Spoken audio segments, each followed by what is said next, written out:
Voilà, je sais même pas où ça va l'enregistrement. Bonjour et bienvenue chez Limawi. Donc ici on fait du cloud, du DevOps et des outils pour tout ça. Voilà, donc bienvenue. Bonsoir Juliette Dev. Ça fait 10 mois que j'ai pas streamé, je suis complètement rouillé. On va voir ce que ça donne. Donc, sans plus attendre, on va aller sur la scène et on va s'y mettre. Donc l'idée de ce soir, c'est de déployer des VM avec libvirt comme hyperviseur en utilisant Vagrant pour avoir un noyau de VM qui pourra nous permettre après de déployer du Kubernetes. Donc parce que si vous vous rappelez, il y a 10 mois, le grand projet c'était de déployer un Kubernetes sécurisé. Ça, disons qu'on en est toujours là, quoi. Donc on va voir ce que ça donne. Bon, alors, si vous voyez là derrière moi, ça c'est un gros fichier Vagrant File qui provient du repo que j'avais développé il y a 10 mois. Ce repo était extrêmement lourd et je l'ai simplifié drastiquement et je vais encore continuer. Donc l'idée en gros c'est qu'on fasse une VM qu'on va appeler un provisionneur qui contiendra Ansible parce qu'on va déployer notre cube avec Ansible. Et ensuite on fait 2 VM master. À la base, je voulais en faire 3, mais je me suis dit, si on évacue etcd dans son propre cluster, ça sert à rien d'en faire 3. C'est quoi un Vagrant File? Alors, Juliette, Vagrant, c'est un outil qui permet de décrire des VM en code. C'est très utile pour faire des tests. Et c'est fait par HashiCorp. Je mets le lien dans le chat. Et donc ça permet d'écrire tes VM en code. Donc tu peux faire avec ça des grappes de VM, définir si c'est de l'Ubuntu, si c'est du CentOS, etc. Sur ton ordi, à condition que ton ordi ait suffisamment de puissance, bien sûr. Et les mêmes que pour Terraform, oui. HashiCorp, c'est les mêmes que pour Terraform. En fait, le fondateur d'HashiCorp, il a commencé avec Vagrant. Son premier outil, c'était Vagrant, qu'il a développé en Ruby à l'époque. Et donc, quand on fait du développement d'infrastructure, en on-prem, pas tellement en cloud, mais en on-prem, on utilise Vagrant pour pouvoir tester en local nos flots de VM et les déploiements qu'on fait dessus. Et donc, on utilise Vagrant, et pour décrire nos VM, on utilise un Vagrant File. Donc, typiquement, un Vagrant File, ça ressemble à ça. Tu connais plus le cloud, eh oui, mais en fait, basiquement, ça ressemble beaucoup. Le principe, c'est d'écrire son infrastructure en code. C'est de l'infra as code. Sauf que Vagrant est quand même très orienté dev et pas tellement prod parce qu'il fait beaucoup de réglages par défaut, notamment au niveau du réseau pour que ça nous facilite pour le dev, mais qui ne sont pas forcément pertinents d'un point de vue sécurité, par exemple, pour de la prod. Donc voilà, le Vagrant File, il y en a un derrière moi. Sauf que nous, on fait des conteneurs, pas des VM. Ah oui, d'accord, mais pour pouvoir faire des conteneurs, il faut d'abord faire des VM. Parce que les VM, les conteneurs, on les pose sur des VM. Ou du hardware, à la limite, mais le hardware, à l'intérieur, c'est le même fonctionnement qu'une VM. Donc, avec Cube, bien sûr, on va faire du conteneur après. Mais si on veut déployer... Ça, c'est le problème d'AWS. Oui, oui, je sais. Moi, ces temps-ci, je suis plus Azure qu'AWS. Mais oui, oui. Mais quand tu veux faire tout on-prem, ben ça devient ton problème. Et donc, ce Kubernetes que je veux faire là, je veux le déployer en Ansible et je veux le faire qu'il soit de façon agnostique, c'est-à-dire qu'on puisse l'installer sur n'importe quel provider, si tant est qu'il nous fournit de la VM de base. Donc c'est pour ça que j'utilise Vagrant pour pouvoir tester sur ces VM de base. Typiquement, les VM ici, c'est des Ubuntu 22.04, rien de plus classique que ça. Donc, 2 masters, un nœud, un worker, et 2 VM qui actuellement servent de BGP, mais qui plus tard, on les montera peut-être à 3 pour pouvoir tester un cluster etcd, un quorum etcd évacué des masters. Donc, en gros, l'idée, c'est ça. D'abord, on fait une clé SSH sur mesure pour chacune des VM. en courbe d'Edwards, donc successeur des courbes elliptiques, c'est les derniers modèles cryptographiques. Ensuite, on fait notre fichier inventory pour Ansible, très classique. On a un groupe Cube Masters, un groupe Cube Workers et un groupe qu'on appelle pour l'instant BGP Peers, mais qui sera peut-être plus le groupe Services peut-être, parce que si on évacue etcd dessus, BGP Peers, le nom perdra un peu de sens. Ensuite, on a un peu de manipulation de /etc/hosts pour pouvoir avoir une local loop assez clean, et puis l'installation, bien sûr, de cette clé SSH. Donc ça, c'est un petit script shell qui se provisionne dans chacune des VM. Et là, on décrit les VM. Donc, nous, ce qu'on va utiliser, c'est... On va déjà les nommer avec un FQDN complet. Donc, KTS master, le numéro du master dans la grappe, et DNS root qui, pour les tests, s'appellera copain.test, mais qui s'appellera comme on veut après, c'est un paramètre. On va définir un réseau privé qu'on mettra sur 10.95.0. quelque chose. On va utiliser l'hyperviseur libvirt.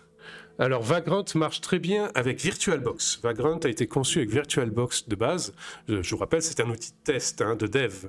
Donc il a été conçu avec l'hyperviseur de dev par excellence, VirtualBox. Sauf que moi, je suis un peu taré. Et comme j'ai conteneurisé un process Vagrant dans mon GitLab, dans ma CI GitLab, pour pouvoir tester des VM... Ah, tu veux que je zoome? Ouais. Hop. Comment qu'on fait ça? Sur Linux, comment on fait ça? Bah écoute, je le saurai pour le prochain stream, il faut que je zoome un peu. Mais là, attends. Pom pom pom pom. Parce que là, contrôle plus. Ouais, merci. Les raccourcis, tu verras, chez moi, c'est la folie. Je connais aucun. Donc, moi, j'ai décidé plutôt de tester sur Libvirt, sur KVM, en l'occurrence QEMU KVM, parce que la plupart des distros Linux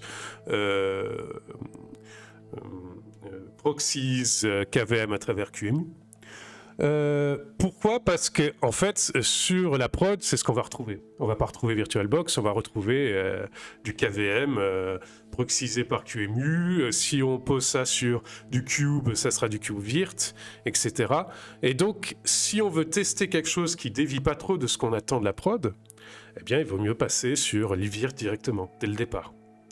Donc, sur mon ordi, j'ai deux hyperviseurs en ce moment, j'ai VirtualBox et Libvirt. Et pour ce cube, j'ai utilisé Libvirt. C'est d'ailleurs ce qu'on va faire ce soir, c'est essayer de débugger un peu la création de VM par Vagrant à travers l'hyperviseur Libvirt. Donc sans plus attendre, je vais prendre une petite commande que j'ai faite pour VS Codium.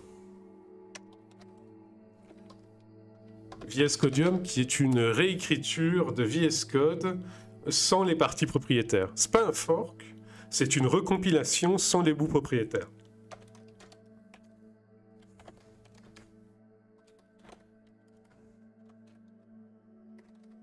Hop.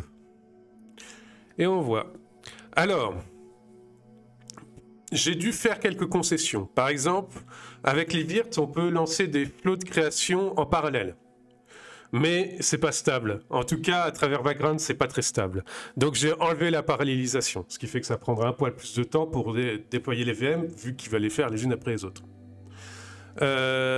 J'ai encore des problèmes de stabilité, c'est d'ailleurs le sujet de ce stream de ce soir, c'est qu'on va essayer de voir ce qu'on peut faire. Parce que des fois, il y a des VM qui foirent. Donc je vais sortir le Virt Manager. On voit à peu près où on en est.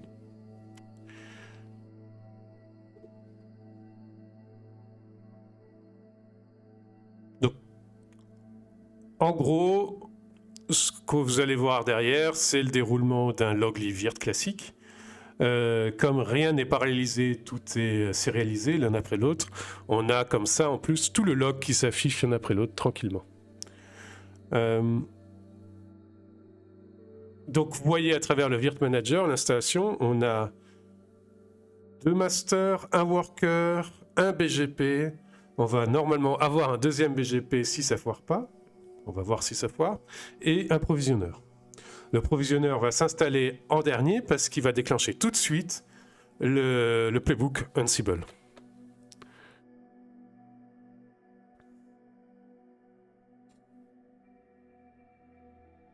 Et si tout se passe bien, mais je sais que ça va pas bien se passer. BGP, alors, j'ai une très bonne question. Une question en 3 lettres, très court, très concis. Alors, pourquoi BGP? Déjà, BGP, est-ce que tu sais ce que c'est? Parce que je sais que c'est AWS qui gère BGP, mais quand on n'a pas AWS et qu'on doit le gérer soi-même. Donc BGP, en gros, c'est un système qui permet de déclarer des routes, des routes réseau, sur lesquelles on peut faire circuler après des paquets en utilisant TCP sur IP. Dans mon cas particulier, je vais utiliser BGP pour pouvoir faire un load balancer au niveau route, justement. En gros, l'idée, c'est que mon lot de masters, de Cube Masters, je vais leur faire des... Oui, non, c'est ça, c'est BGP, ouais. Border Gateway Protocol. Mon lot de Cube Masters, j'aimerais que quand on utilise le cube depuis l'extérieur, on n'ait qu'une seule IP, qu'une seule adresse. Donc en gros, il faut une espèce de load balancer pour pouvoir avoir ça, alors qu'on a plusieurs nœuds masters derrière. Avec BGP, en fait, on a le plus haut niveau de performance parce qu'en fait, on fait notre load balancer au niveau le plus bas. En gros, je démarre 2 conteneurs que j'ai fait avec Podman BGP qui vont déclarer des routes qui seront du point de vue extérieur les mêmes, mais du point de vue intérieur qui pointeront vers les différents masters. Donc, quand on se connectera à notre cluster, ça sera ces 2 processus BGP qui auront la charge de dire toi, tu vas te connecter au master 1, toi au master 2, toi au master 3. Et de l'extérieur, on n'aura qu'une seule IP. C'est une sorte de virtual IP faite avec BGP. Donc, comme je vous l'avais dit, ça foire, et on va voir pourquoi. Donc, ça foire au niveau du provisionneur. Alors...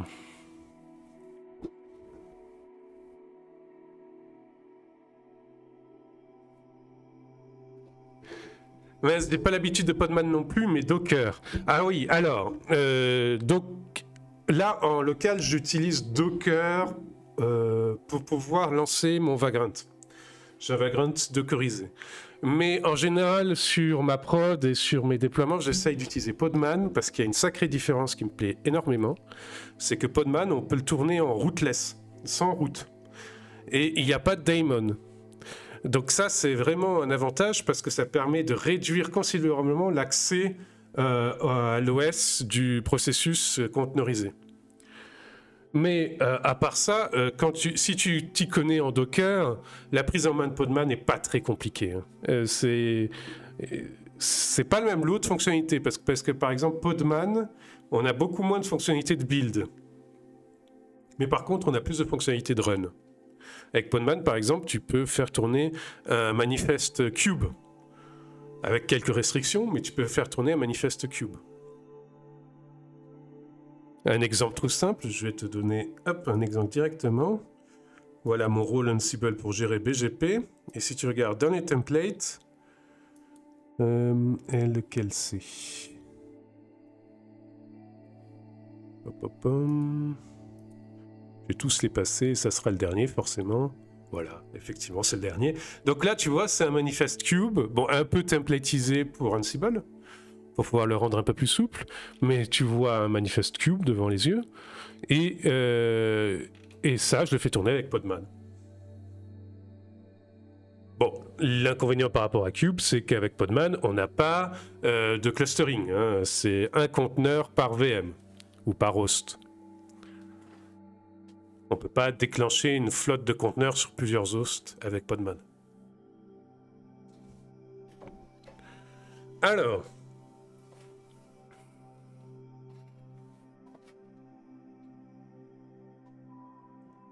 L'avantage du bureau assis debout, c'est que on se fait un peu les muscles debout et quand on est fatigué, on se rassoit. Alors, ce que je vais faire, c'est, vu que le log est pas hyper grandiose, je vais y aller étape par étape. Déjà, je suis content parce que mon load VM, il a démarré. Donc, première étape, on va faire l'étape de destruction pour pouvoir bien nettoyer l'environnement. Parce que si vous regardez, le load VM a bien démarré, mais il fait des artefacts partout. On a la VM ici, il nous crée un... Il faut pas que je clique sur une VM si je veux faire ça, il faut que je clique ici. Non, c'est détail de la connexion, peut-être. Oui, voilà. Et il nous crée des réseaux virtuels, donc le réseau provisionneur et un Vagrantly Virt, parce que ça c'est particulier à l'intégration Vagrantly Virt, il nous fait un réseau de management pour pouvoir gérer les VM, c'est un réseau distinct. Il nous fait du stockage aussi, là vous voyez plein d'artefacts de stockage, et donc j'aimerais avoir en une seule commande la possibilité de tout cleaner pour retrouver un environnement clean pour pouvoir faire mes tests. On est dans l'éphémère, hein, on veut de l'environnement éphémère, même si on est on-prem. Alors,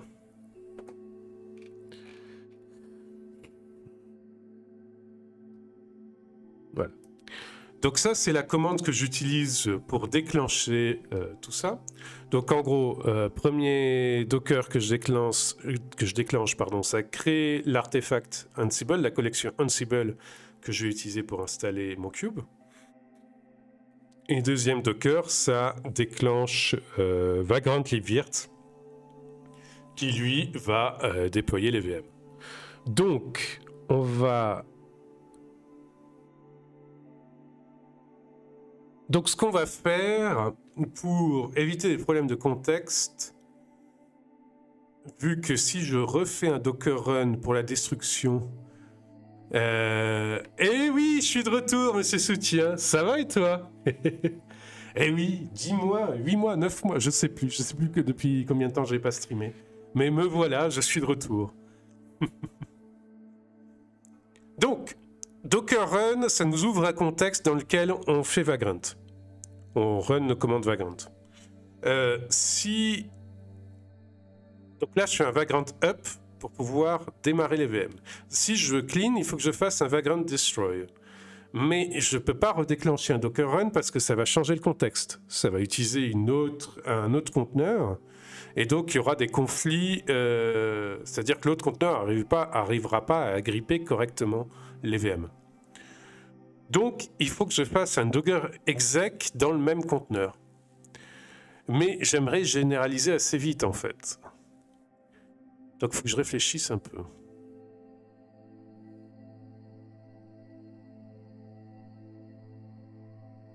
Si je nomme le conteneur, je vais faire ça. Je vais nommer le conteneur.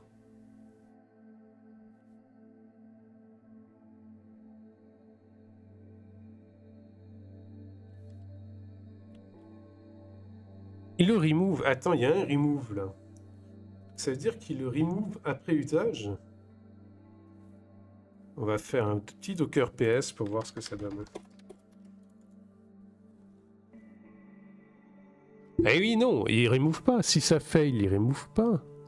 Ça exit et puis c'est tout. Ouais.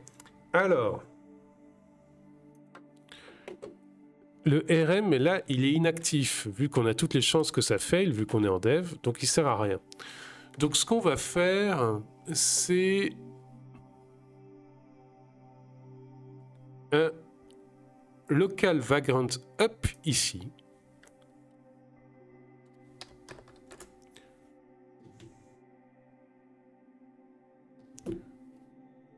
Et ensuite, on va faire un local vagrant destroy avec les commandes qu'on veut.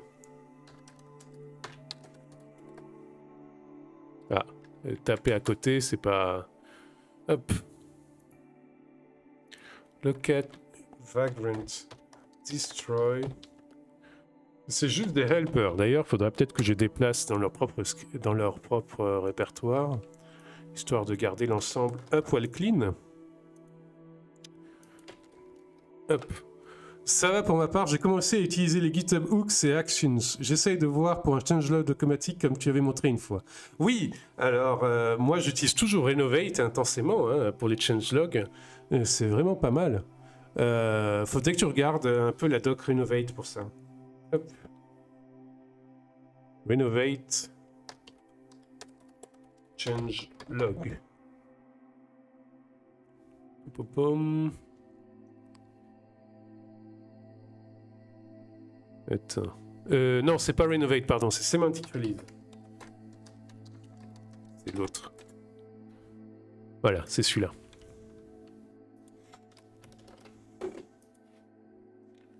Hop.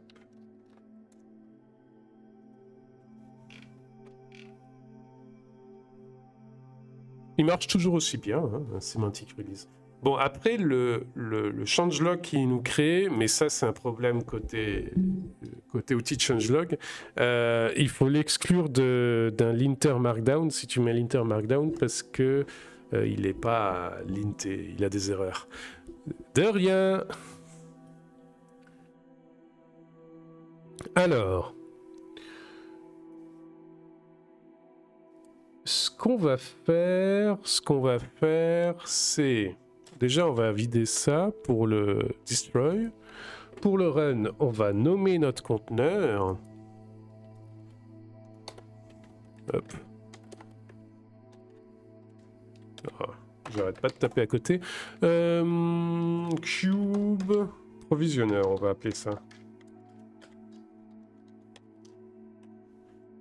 Hop, voilà. Et ensuite... De l'autre côté, on va faire un exec dedans.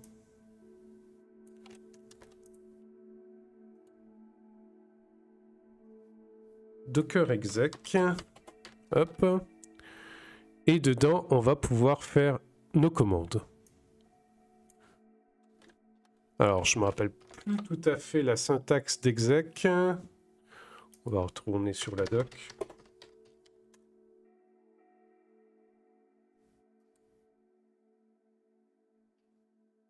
Ouais, c'est ça, hein. Container, command, exec.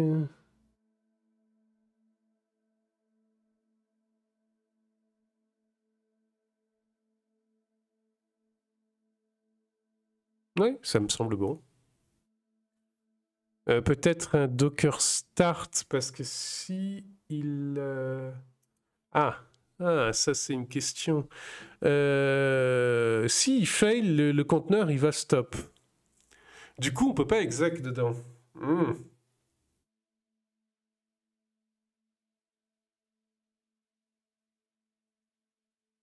Mais ouais, en fait, je sais ce qu'il faut que je fasse.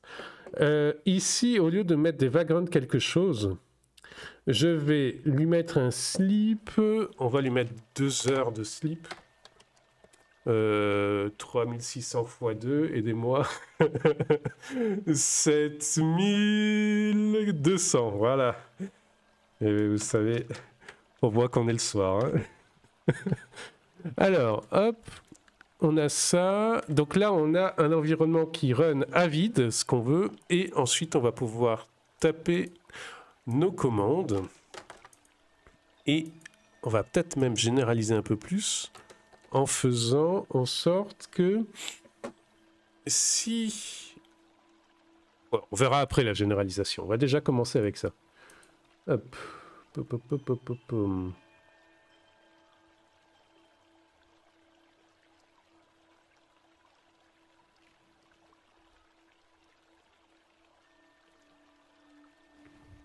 Donc, là, on va faire un local vagrant up au démarrage.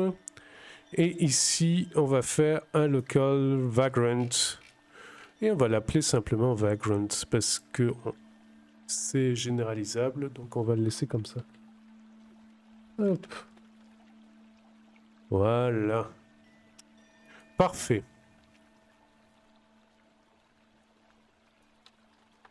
Bon, alors, là, la partie pas nice, c'est que là, on va quand même devoir, pour le premier déploiement, tout évacuer à la main, vu qu'on n'a pas la commande pour détruire. Donc, on va déjà RM celui-là.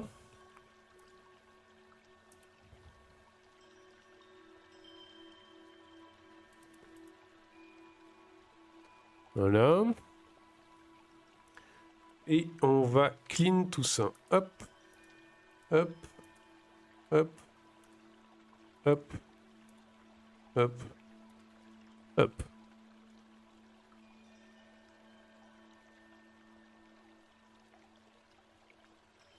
Là, je regarde le retour, c'est très sombre hein, comme écran. Hein. Alors, pom pom pom. On supprime. Mais là, vous êtes sur un stream de code hein, et d'infra. Hein. C'est du terminal, c'est pas hyper esthétique.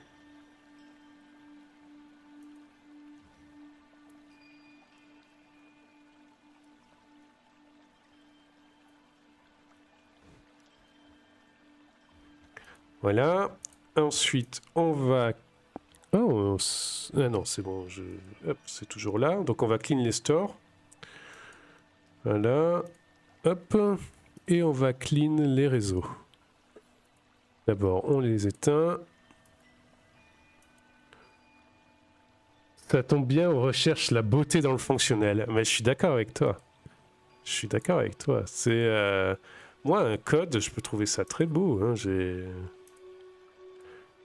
Ça a une certaine esthétique.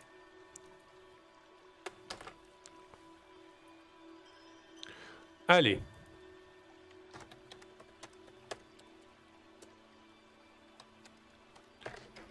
On est reparti.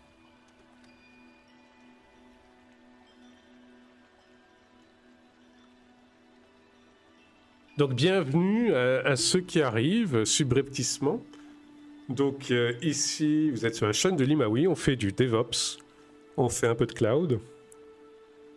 Et principalement, ce qu'on va faire, c'est essayer de développer une collection Ansible pour déployer un cluster Kubernetes qui soit sans single point of failure, mais ça c'est un combat de tous les jours, et qui soit à peu près sécurisé. Et c'est ça l'idée. Je vais reprendre les streams petit à petit, je ne sais pas la régularité. Ne vous fiez pour l'instant pas à ce qui est marqué dans l'agenda de la chaîne, hein, parce que c'est pour l'instant n'importe quoi, mais ça va... Quand j'aurai stabilisé quelque chose, je referai l'agenda. Il y a... Écoute, très bonne soirée à toi, Juliette, et à une prochaine. Il y a des chances que certains de ces streams soient en anglais, parce que j'ai une demande de plus en plus importante pour faire des streams en anglais. Alors, je sais pas si on peut appeler ça une chance ou un malheur, c'est vous qui voyez. À une prochaine, Juliette. Demain, à 13h, de 13 à 14h, c'est pas sur cette chaîne, mais j'apparais dans le podcast Tech Jam, qui a lieu environ tous les 15 jours, 3 semaines. Donc je ferai la section DevOps dans ce podcast, qui est disponible, qui est live streamé sur YouTube aussi. Faut juste que je vous retrouve le lien. Vous voyez, c'est bien préparé. C'est un stream professionnel, hein, mesdames et messieurs.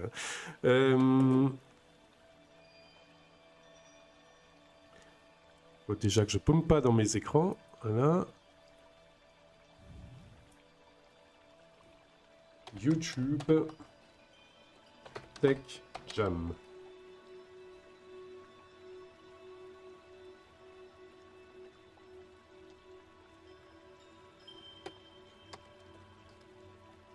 S'il y en a un de l'équipe de Tech Jam dans le chat, il peut donner le lien. Hein. Le temps que je cherche, ça fera en sorte que j'ai l'impression de ne pas être complètement à la ramasse. Hop. Ah, voilà. Hop.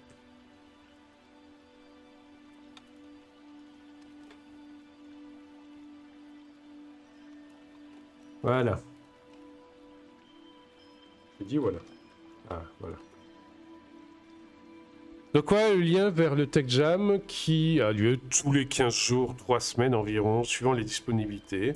Et j'apparais dessus pour faire la partie DevOps. Voilà.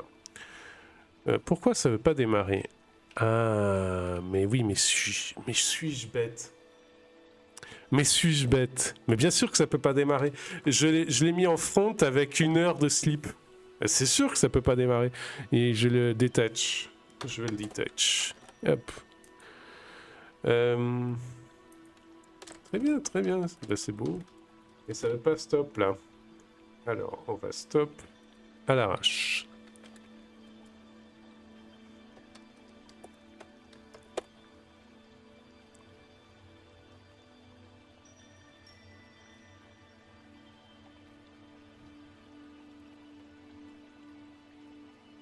Et donc demain, dans le Tech Jam de demain, je vais parler immutabilité et idempotence. Et je vais parler un peu de la méthode Scrum et des limites techniques de la méthode Scrum et comment essayer d'arriver à faire un Scrum qui tourne à peu près techniquement.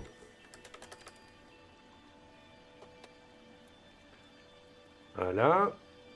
J'ai kill, donc ça devrait me rendre la main. Ça me rend la main. Hop, voilà. Donc, il est detach. Donc, je vais pouvoir relancer. Je vais mettre un sleep de 5 secondes. Histoire que ça soit démarré à peu près avant que je fasse ma première commande.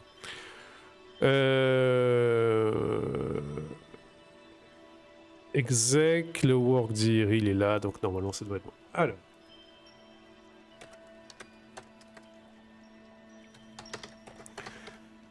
Et donc, si vous avez des questions, n'hésitez pas à poser des questions.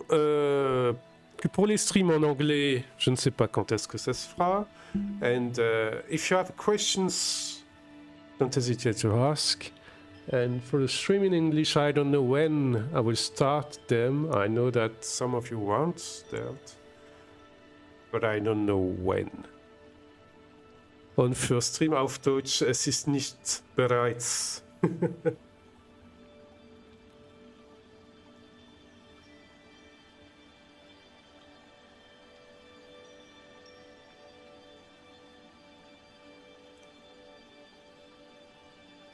Bon, là, voilà. On a un conteneur qui run en background et qui nous offre donc un espace dans lequel on peut tourner Vagrant et faire nos commandes Vagrant. Donc ça, c'est plutôt pas mal.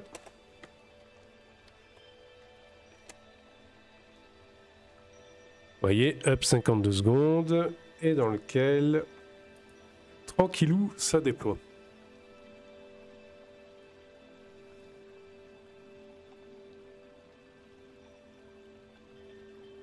Donc on a un petit environnement de dev dans lequel on va pouvoir travailler. Très bien.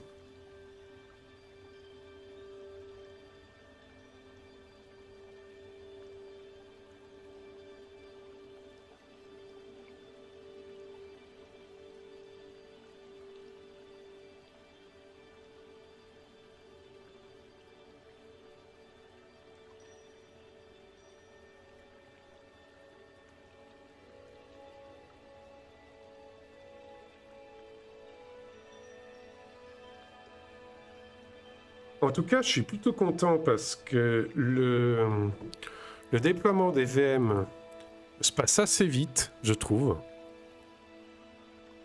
Et pour l'instant, c'est à peu près stable. Alors, je sais pas combien de temps ça va durer, je sais pas si devant vos yeux ébahis ça va péter au moment où je dis ça, mais pour l'instant ça a l'air à peu près stable.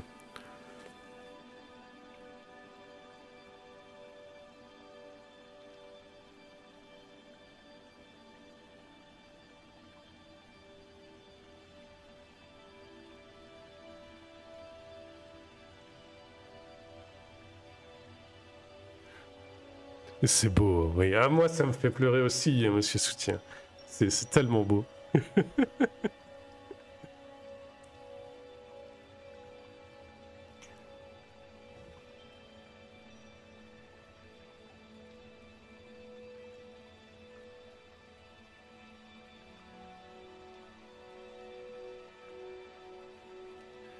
Et ça ralentit même pas, c'est plutôt bien.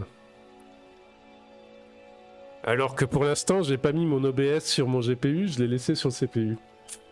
Ce qui est moins bien, mais bon, ça sera normalement réglé pour le prochain stream. Alors...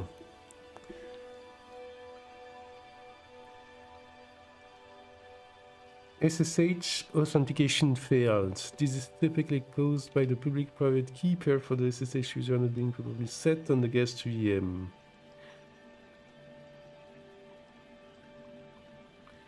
Ah, mais c'est au moment... Attendez, c'est même pas au moment où on déclenche l'Ansible, c'est au moment où on crée la VM que ça foire. Pourquoi?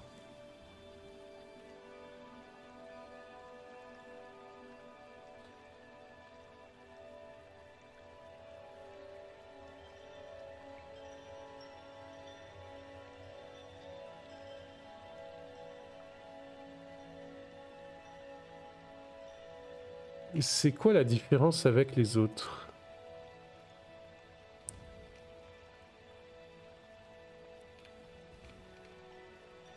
Parce que là, ça monte bien le chemin, mais c'est au moment des network interfaces que ça foire. Pourquoi?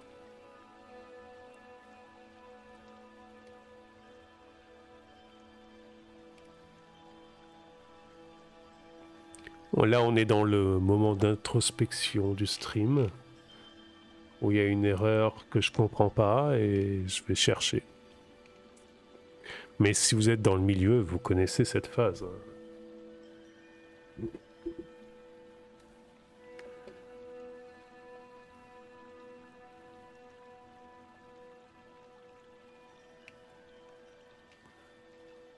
Yep. Alors.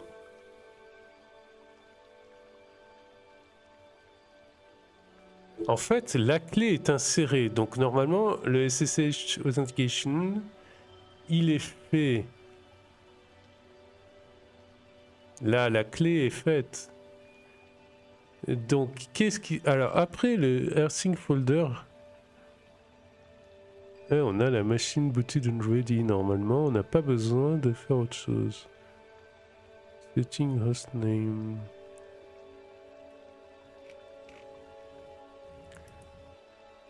Setting hostname, configuring and enabling interface. C'est bizarre.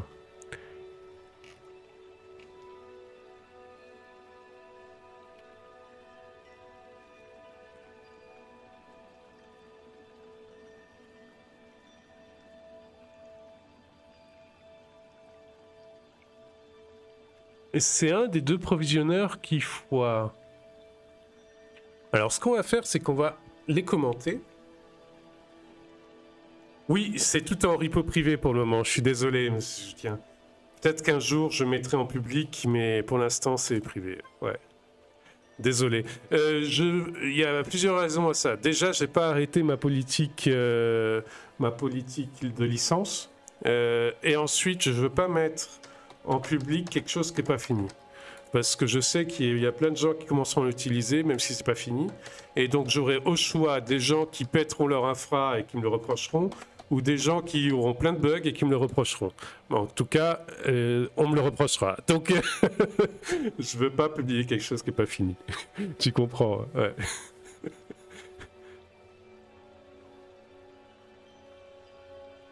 Alors, login succeeded, très bien. Et après, qu'est-ce qui se passe? Ma commande pour nettoyer, elle fonctionne pas non plus? Destroy. Est-ce que ça destroy ou pas? Non, ça, j'ai pas l'impression que ça bouge. Hein.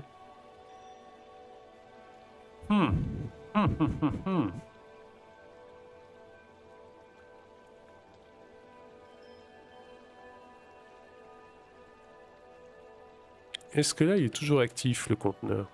Ouais, il est toujours up, hein. Il est toujours tranquille.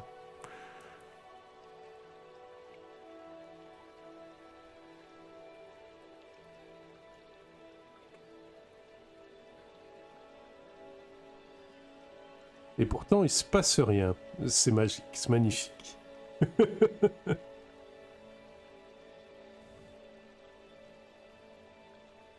C'est pas tant le code qui m'intéresse, c'est plus la structure. Ça m'a l'air très bien réparti en termes de responsabilité. Merci. Bah, j'essaye de faire en sorte que oui, mon code soit à peu près clean. Hein. L'architecture du code, j'y veille.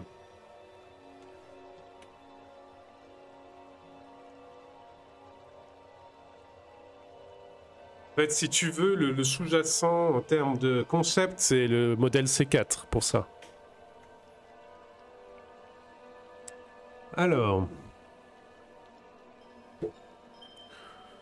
Vagrant is attempting to interface with the UI in a way that requires a TTI. Require a TTI, a configuration switch to disable the argument. Ben, je voudrais disable TTI.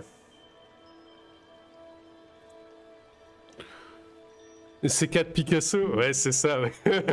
Non, C4. Alors, je vais te donner un lien vers le C4 modèle. Voilà. Et en dessous, c'était une C4 Picasso, donc ouais. La blague est valide. Voilà, C4 modèle. Vagrant, disable, TTY.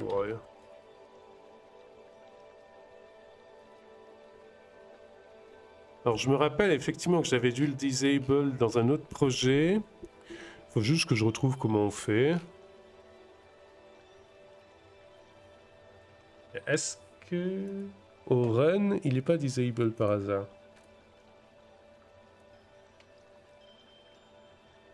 Non, mais apparemment on n'a pas besoin. Ah, je sais. Il faut que je force le destroy. Il faut que je disable TTI et que je force le destroy. Et là, il m'a demandé est-ce que vous voulez destroy, et comme c'était en background, ben, j'avais aucun moyen de lui envoyer oui.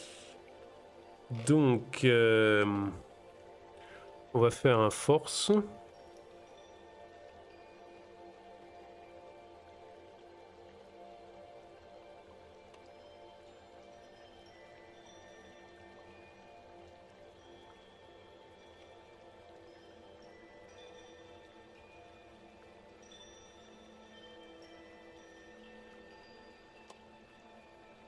Voilà, et on va retenter.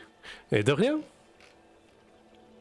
Donc, pour ceux qui regarderont la VOD, je suis désolé, hein, les liens, vous les avez pas. Eh bien, écoutez, venez en direct et vous aurez les liens. Hein.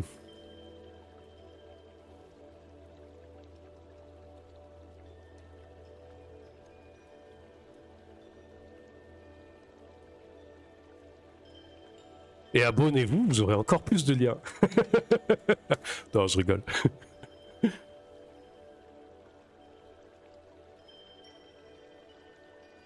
Bon, j'ai mis force sur le destroy, on va voir ce que ça donne.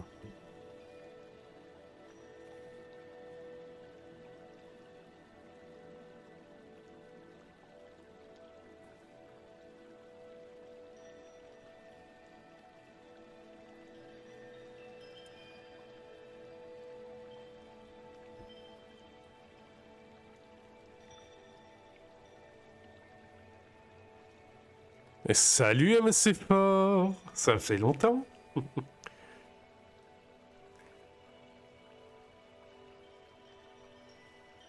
Ça va? Qu'est-ce que tu racontes?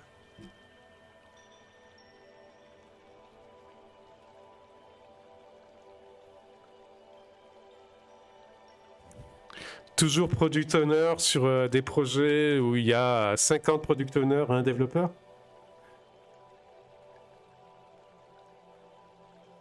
Oui, ça fait un bout de temps que t'as pas vu d'IML, et ben voilà. Là, tu vas en voir. Au passage, mon micro, il sature ou pas? J'ai l'impression qu'il sature un peu mon micro. Hein. Voilà. Là, hop, hop, hop. Voilà. Voilà. Voilà. Je baisse le... Ouais, ça sature, ouais. Personne me l'a dit. Je peux régler, hein, vous savez, je sais à peu près régler des micros, mais le retour est pas le même chez moi que chez vous, donc... Voilà. J'ai l'impression que c'est mieux, non?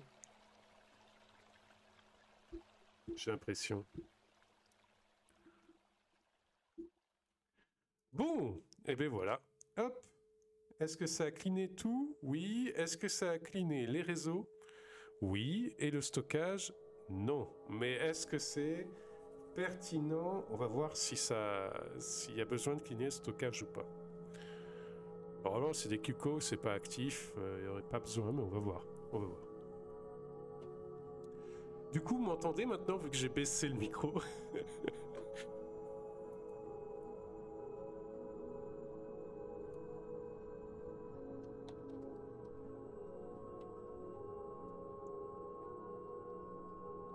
Ou est-ce que la musique est trop forte, du coup?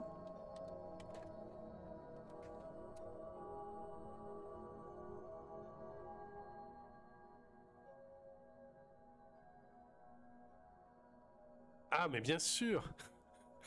La dernière étape, ça oui, ah oui, encore un poil de statut, je dirais, mais je suis sur la top, alors bon, ouais, mais peut-être, je l'entends peut-être encore.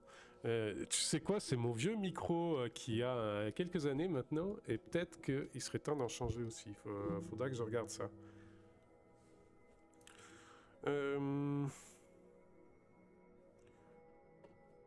Oui, il faudrait faire un Docker stop, Docker RM, si il existe. Donc ce qu'on va faire, c'est if.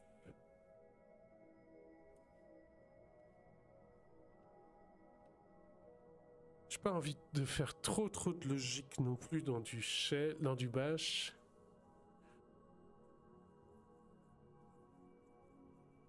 Ce qu'on va faire, c'est qu'on va faire un truc. Ne regardez pas, hein, c'est pas propre. Hein, ce que je vais faire. Hein. Ne regardez pas. Hein. Vous regardez un stream sans regarder. Hein. Vous avez rien vu. Hein.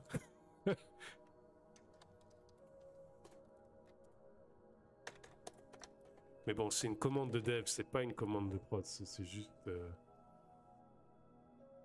Pour te répondre, non. La boîte qui me faisait tourner chef s'est fait virer. Bon, je suis dans l'implémentation de la MMDM, je sais pas si c'est mieux. Ah bah écoute... ah, chacun son fardeau et ses souffrances. Hein.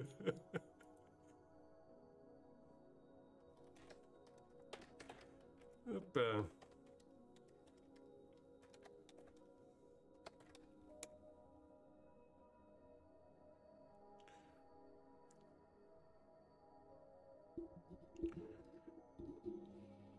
Ouais, je pense qu'il va falloir que je rachète micro et casque.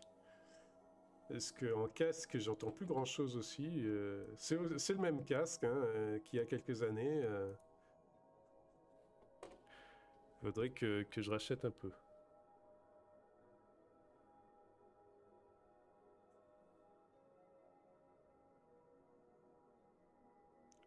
Alors.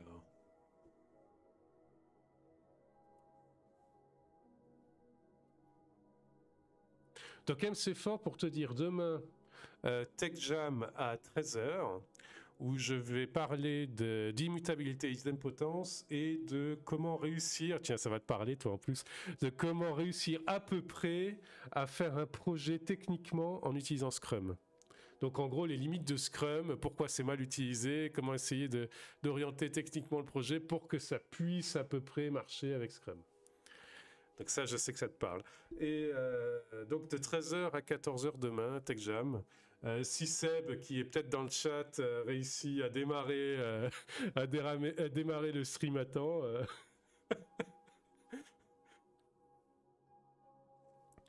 Alors.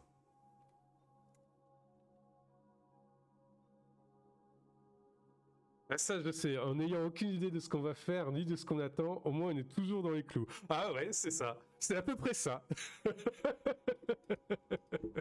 T'as bien résumé. Bon, ben, j'ai plus à faire le tech jam du coup. Hein. C'est résumé.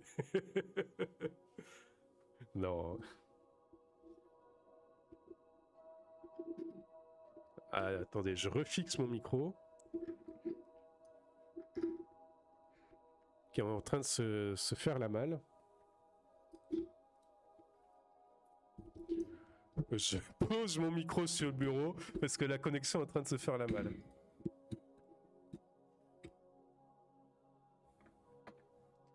Incroyable. Il faut vraiment que je le change.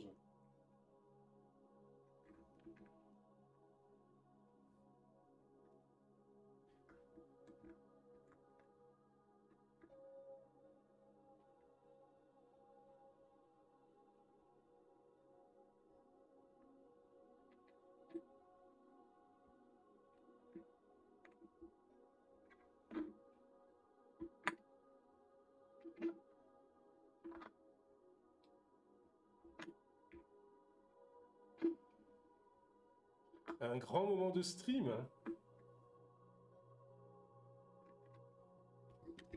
Un grand moment de stream. Voilà, ça tient mieux. Alors. Oui, donc ça, là, SSH Authentication failed et tout, et ça veut dire que...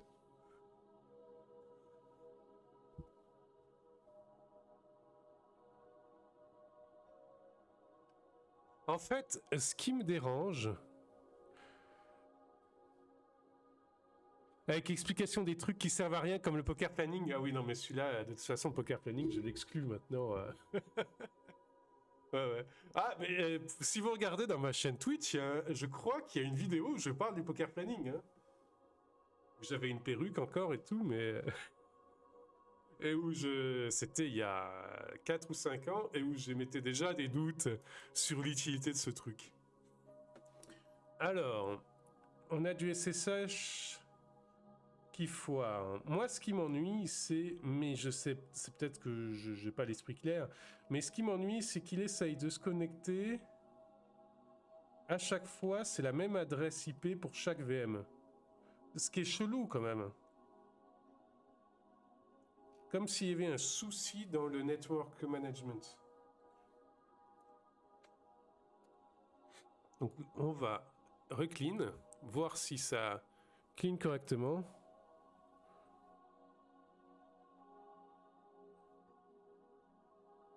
Je sais pas ce que c'est, mais ma théorie, le mec se faisait passer pour un expert, il savait quoi dire, il a tenté un coup de poker en sortant une idée de planning et c'est passé. Non, c'est pire que ça. Attends, je vais te montrer.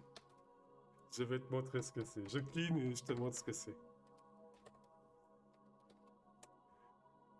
Alors, le planning poker. Je pense que t'as dû le voir en plus. C'est... Attends, il faut que je trouve un truc avec des jolies images. Voilà. Il y a un café, un point d'interrogation. Parfait. C'est une suite de Fibonacci. Parfait. Donc, ça devrait s'appeler du Totally Random Planning Session, ça serait plus réaliste. Oui, ça devrait s'appeler 2 heures de perdu session, ça serait plus réaliste. Donc, chaque personne dans l'équipe a un paquet comme ça qui contient en gros une suite de Fibonacci avec 0, 1 demi en plus et avec le point d'interrogation et le café. Je crois que suivant les versions, il y a peut-être il y a l'infini aussi, il y a bref.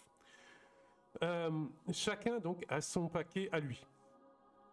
Et on présente une story à l'équipe.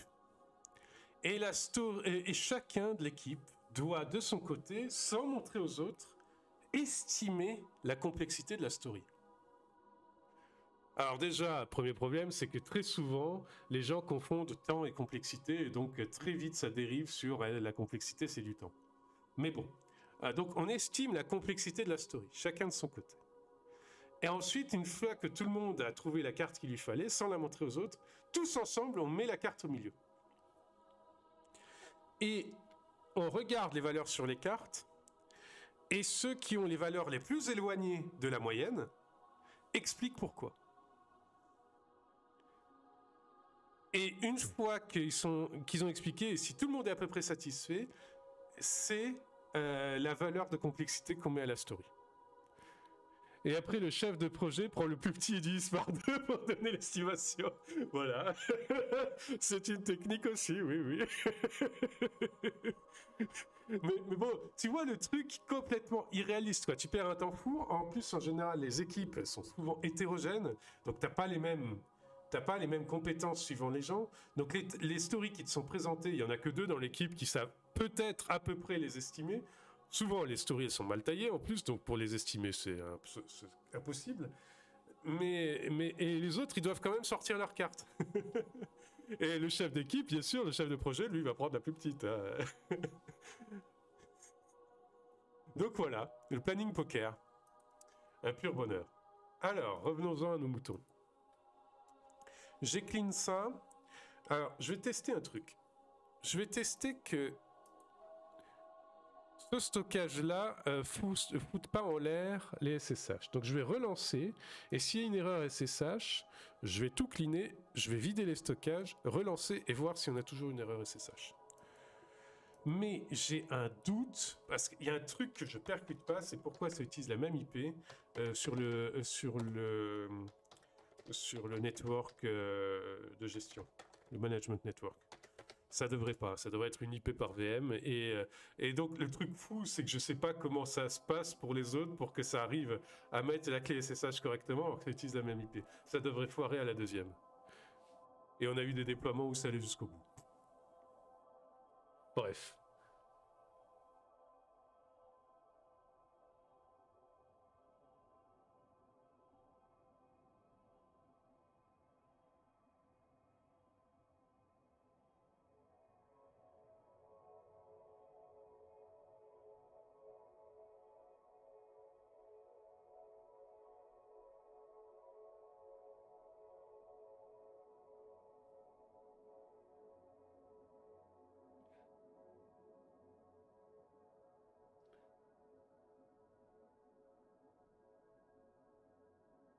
Les mystères des réseaux virtualisés. Ouais, exactement. Oui. Mais là, attends, regarde. Tout simplement, on est... regarde, Master 1 ici, on est à 193. Et regarde, Master 2, on est à 193 aussi. Et pourtant, ça passe. Ça n'a pas l'air fou, ce poker, en effet. Eh ben, je te rassure, ça l'est pas. Hein. Donc, du coup, ouais... ça... Bref. Ah, on a autre chose. Qu'est-ce que c'est ça? Bien, dis donc, en termes de stabilité, connection reset by peer. Ouais, on a, en fait, ça, c'est tout le management layer qui foire. J'arrive à trouver pourquoi ça me met la même IP partout. Il y a un DHCP pourtant dessus. Ouais. Ah, alors, Vagrant Livirt. Il y a un... Il y a un DHCP. Il a 253 IP possibles, et nous, comme on sort 5 VM, ça devrait passer. On a un peu de place. NAT avec l'extérieur. Pourquoi ça me distribue qu'une IP à chaque fois? Alors que lui, le provisionneur, normalement, il n'y a aucun souci. Lui, il me distribue tout ce que je veux. Je dis ça, j'ai pas vérifié. Ah, mais de toute façon, je les ai fixés, les IP. Donc, normalement, il me distribue ce que je veux. Hmm.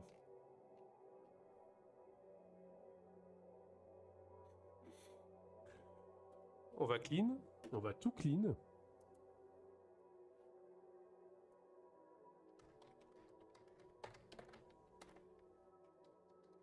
Et ensuite, on va se pencher sur la doc. Et les issues GitHub. En général, c'est toujours plus pertinent que la doc. C'est pas par rapport à une histoire de NAT ou quelque chose du genre. Bah, le NAT, ça concernerait l'extérieur, mais à l'intérieur. À l'intérieur, normalement, chaque VM devrait avoir sa propre IP.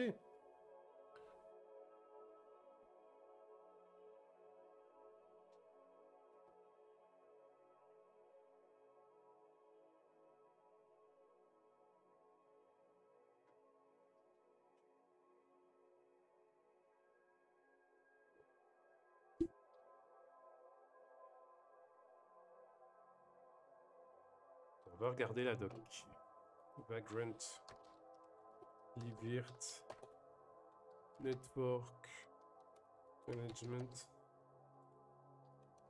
SEM, IP.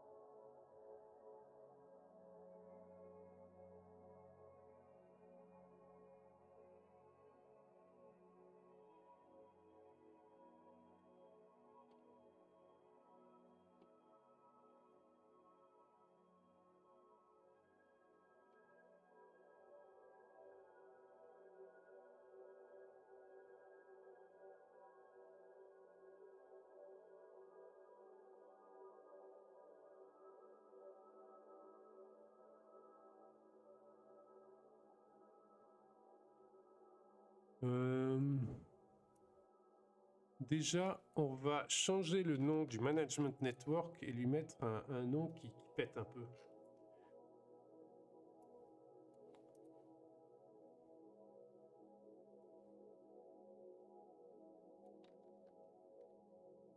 C'est pas dans cette page-là. Configuration. Networks.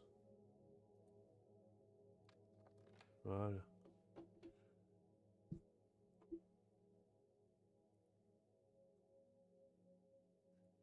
And an IP address dynamically assigned by libvirt unless you set management attached to force. This is in addition to the network configure name and address used by this network are configurable at the provider level. Alors.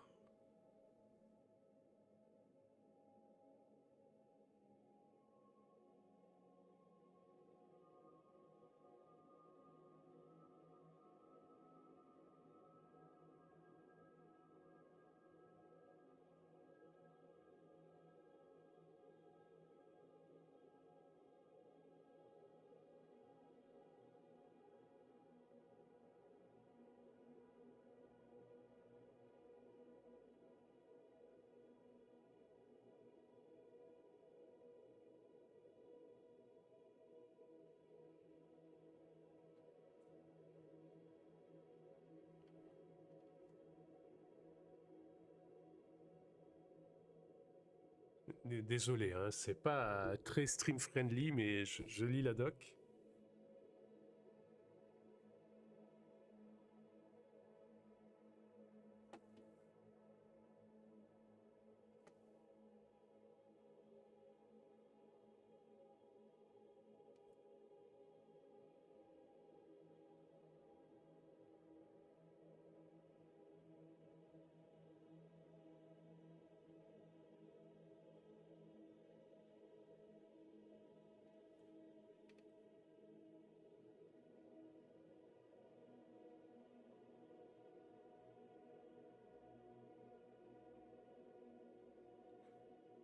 On va faire un QEMU use agent pour voir. Parce qu'en fait, je crois que le problème vient du fait qu'on n'ait pas de DNS mask.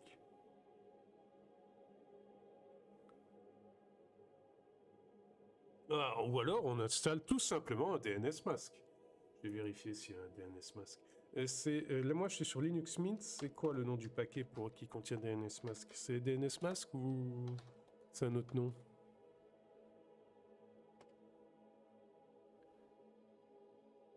C'est DNS mask, parce que Linux Mint est basé sur Ubuntu. Donc là, je suis désolé, hop, ça va être de l'off-screen, hein, vu que je vais devoir mettre mes sudo.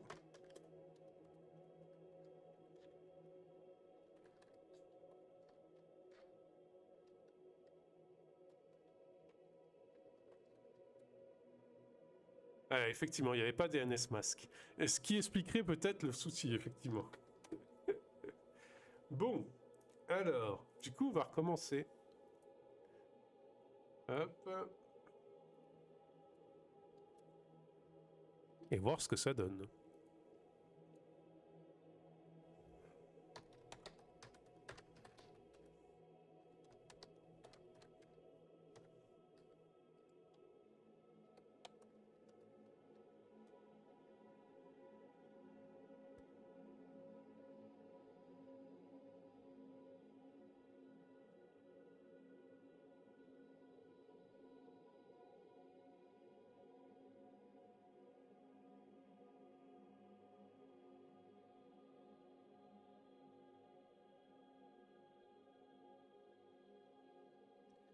Alors, waiting for domain to get an IP address. Allez, espérons que ça marche.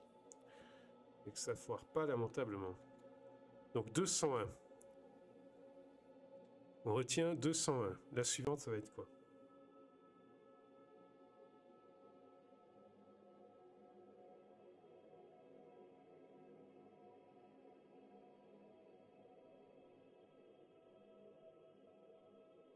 Oui.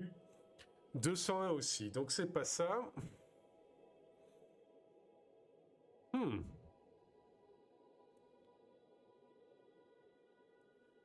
Vous sentez un peu la frustration là, hein?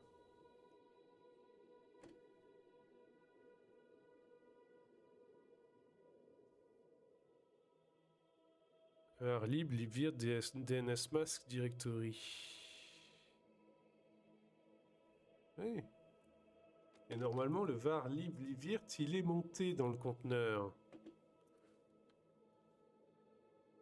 Non, il n'est pas monté dans le conteneur. Ah, Pom, pom, pom. Ah, on en découvre des choses. Mais attendez, est-ce que je suis seul au monde à faire un déploiement Vagrant Libvirt multi-VM ou tout le monde, ça foire chez tout le monde et personne dit rien? Je suis peut-être encore seul au monde. Ça, seul taré à packager Vagrant un conteneur pour GitLab, seul taré à faire un OpenSSH avec un slash etc slash PASSWD flottant pour pouvoir avoir des UID et des JID flottants pour pouvoir mettre ça sur OpenShift. Bref.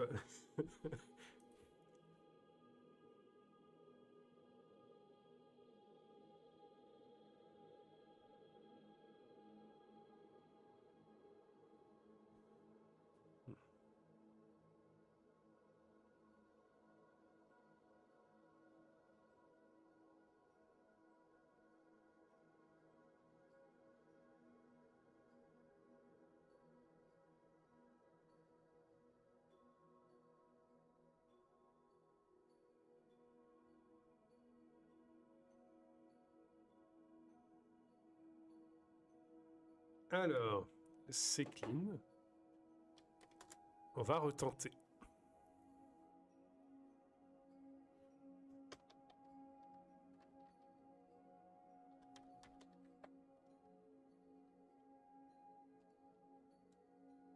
Et c'est parti.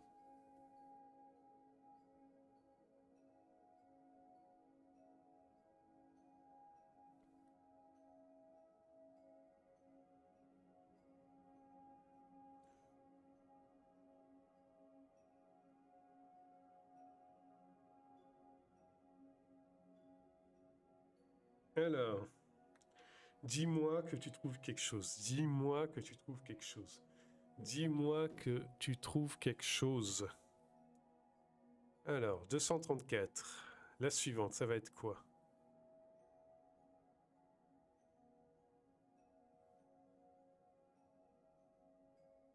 Dis-moi que c'est pas 234 pour le coup. Dis-moi que c'est autre chose. Dis-moi que c'est pas 234. Oh, mais c'est pas vrai! C'est donc pas ça. Euh... Hmm. Hmm.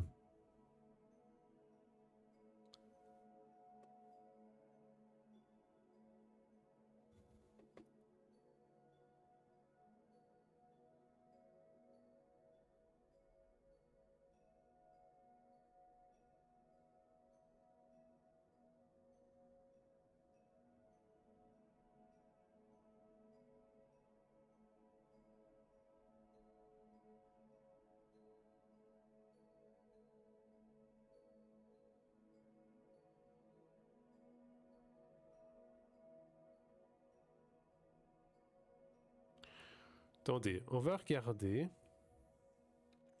ce qu'il y a là-dedans. Alors, je vais le regarder off-screen parce que je sais pas s'il n'y a pas des infos pas compromettantes, mais bon, j'ai pas non plus envie que vous connaissiez toutes les entrailles de mon matos, quoi.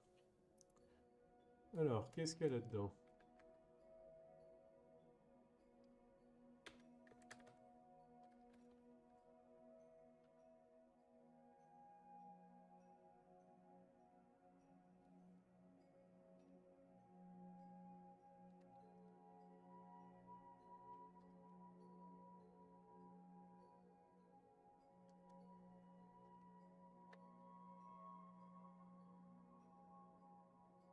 Il y a des plein de fichiers vides, c'est super.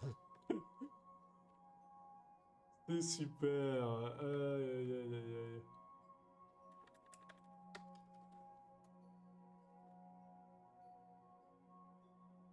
Boum.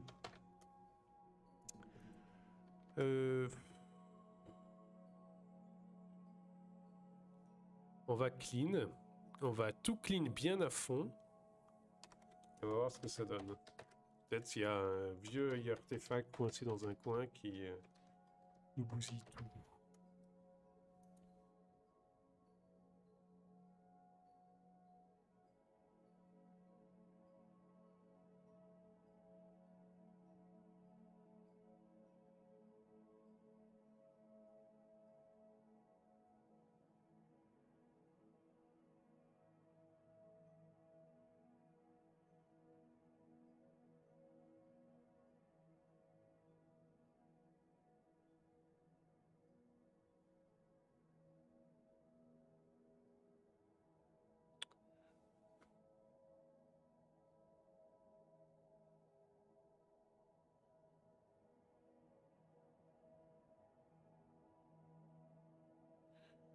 Hop, allez, on va clean tout ce qu'on peut clean.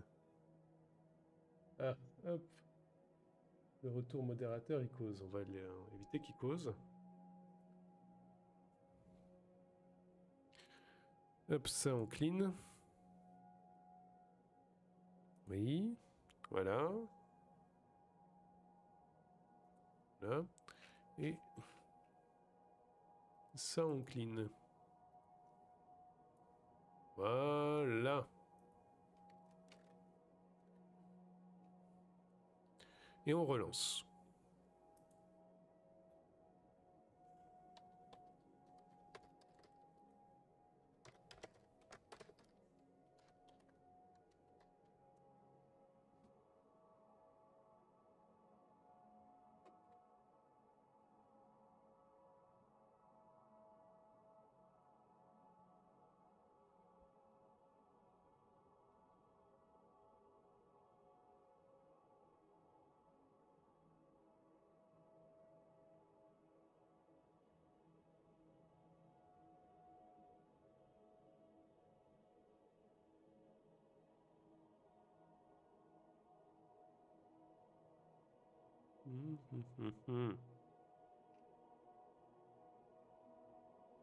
You may wonder how Vagrant Libvirt knows the IP address a VM received. Ouais, mais dans notre cas, il n'ose pas. Hein. Libvirt doesn't provide a standard way to find out the IP address of a running domain. Ouais, on peut voir ça. But we do know the MAC address of the virtual machines interface on the management network. Ah ouais, ouais. Libvirt is closely connected with DNS mask, which acts as a DHCP server. Est-ce qu'il faudrait... Est-ce que c'est une unité système D à démarrer, le DNS mask, ou est-ce que c'est démarré par défaut? Vous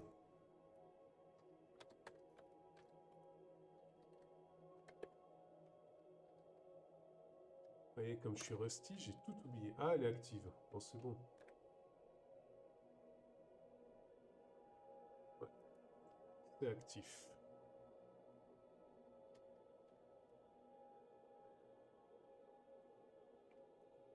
Alors... Ah là, on a voulu démarrer un truc et ça a foiré dans les grandes largeurs. Très bien. Au niveau du worker... Transport point is not connected. C'est encore un souci réseau, hein. 84, 84, 84. C'est vraiment, vraiment bizarre. Est-ce que c'est la conteneurisation ou il y a un truc à monter encore, peut-être?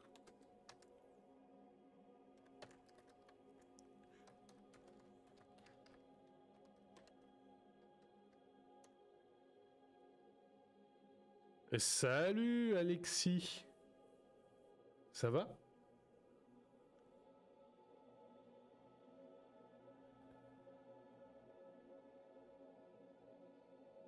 Ah, je me disais, premier stream depuis 10 mois, il n'y aurait personne. Finalement, non, hein, un peu de gens qui viennent. Nickel, nickel, ouais. Je continue Cube. Ouais, ça faisait longtemps, hein. Qu'est-ce que tu deviens? Je continue Cube, et là j'essaye de débugger libvirt sur mon local, sur mon ordi, pour faire en sorte que on n'utilise plus VirtualBox, mais LiveVirt partout. Et ça serait pas mal. Mais ça marche pas, et ça m'énerve. Mhm. Docker Vagrant LiveVirt DNS Mask. Je vais tenter ça. Docker Vagrant LiveVirt DNS Mask.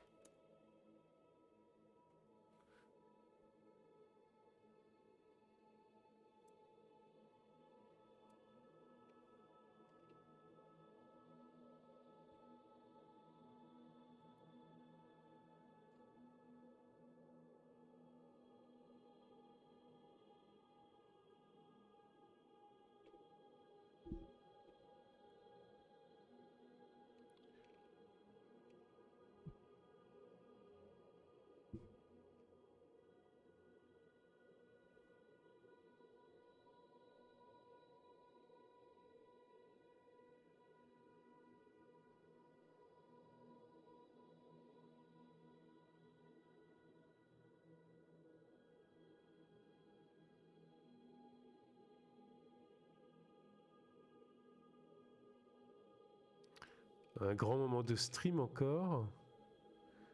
Mais j'essaye de comprendre pourquoi ça marche pas.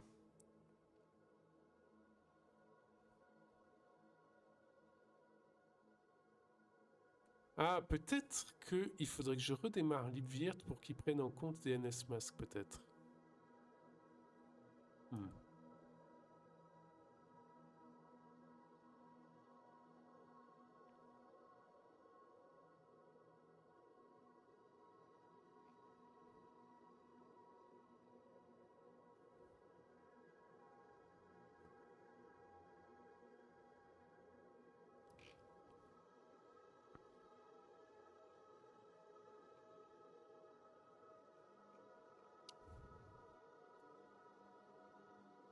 Bon, déjà,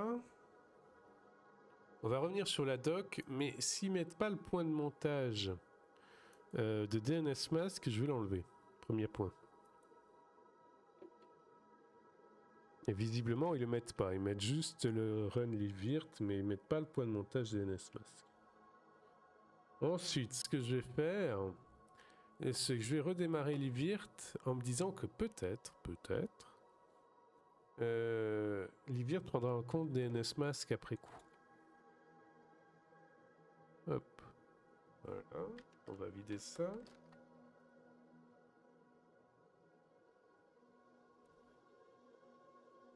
Est-ce que par hasard on peut redémarrer LiveVirt d'ici ou pas?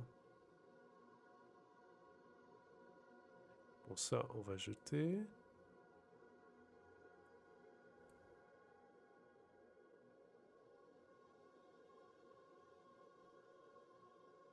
Non, pas l'impression. Alors.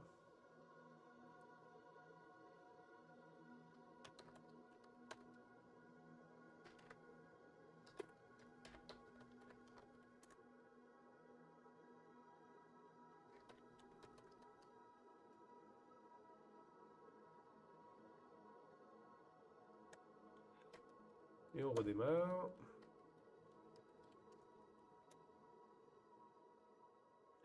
Status. Ouais. Il read bien DNS Mask.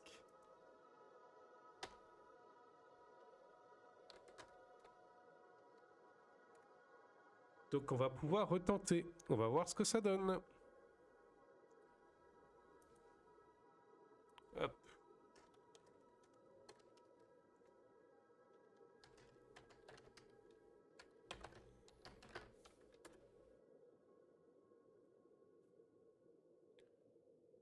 Ah.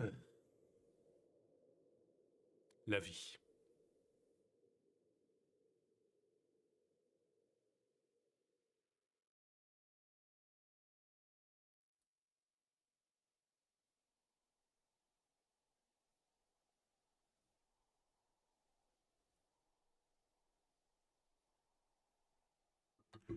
Alors. Est-ce que ça va nous donner une bonne IP, une bonne adresse IP ou est-ce que ça va être encore n'importe quoi? 121.2, très bien.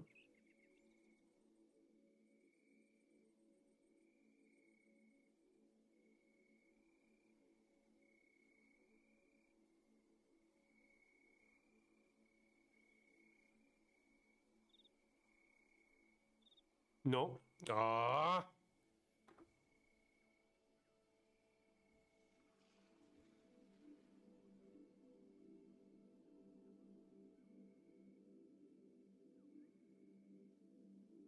Mais c'est quoi le souci?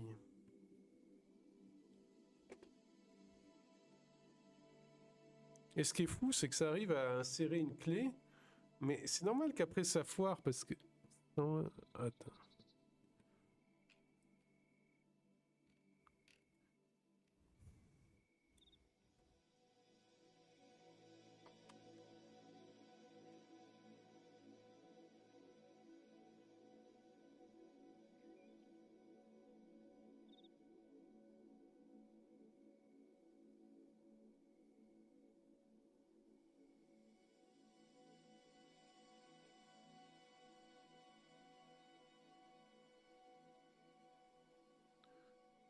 Alors...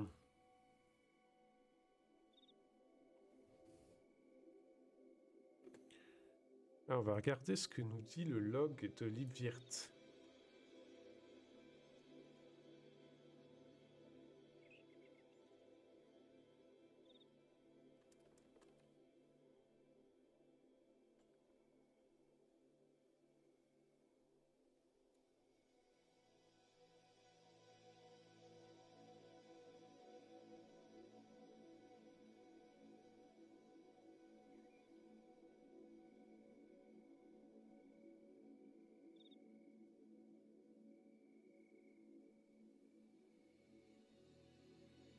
Ce qui est incroyable, c'est que libvirt contacte bien DNSMask, mais il reçoit la même IP à chaque fois.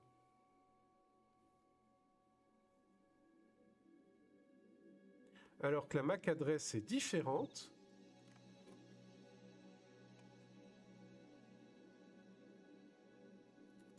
Bon, excusez-moi, hein, c'est de l'off-screen parce qu'il peut y avoir des choses qui sont pas vraiment streamables. Mais en gros, libvirt...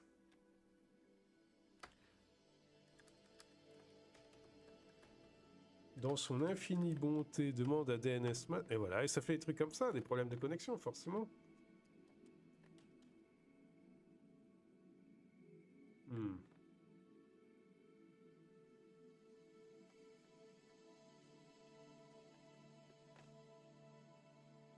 Pourquoi DNSMask donne la même IP à chaque fois? C'est débile.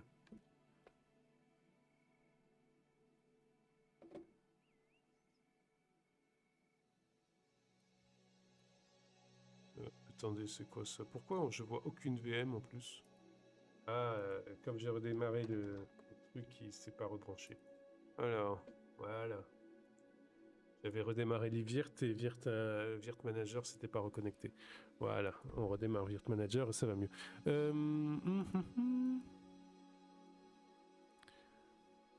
Réseau virtuel, Vagrant Livirt, NAT, plage DHCP.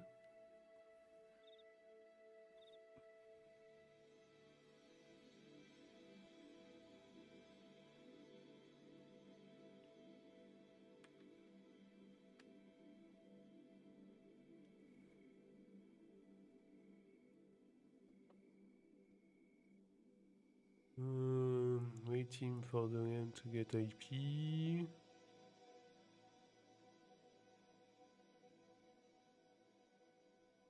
Use Iliad DHCP.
Ça serait la box qui serait problématique?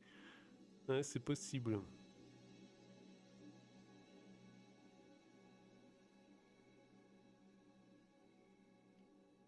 Il y a la grande box elle-même.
Ah. Does anyone know an Ubuntu 22.04 solution that's not running into this issue? Ah. Eh bien, dis donc.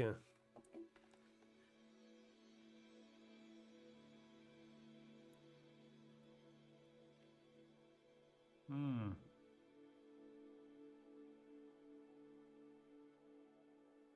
Ça serait ça le problème, c'est qu'il y a un souci avec la box elle-même. Et on va changer de box et on va voir. Hein. On va voir.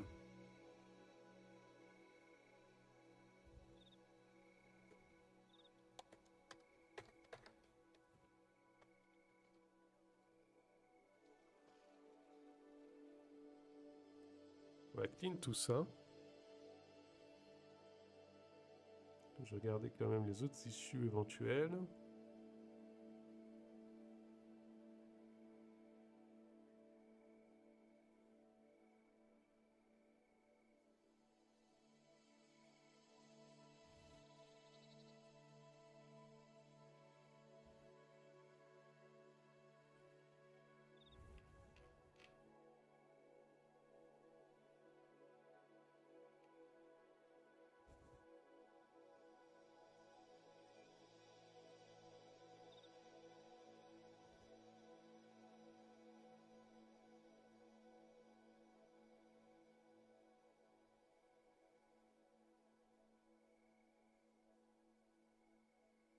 Ou alors on va passer sur du QEMU Session Support.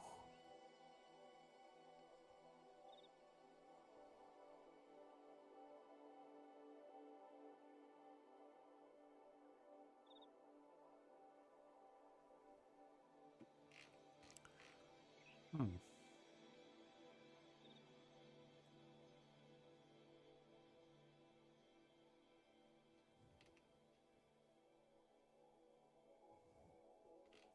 Ouais, on va peut-être devoir démarrer la Gen QEMU.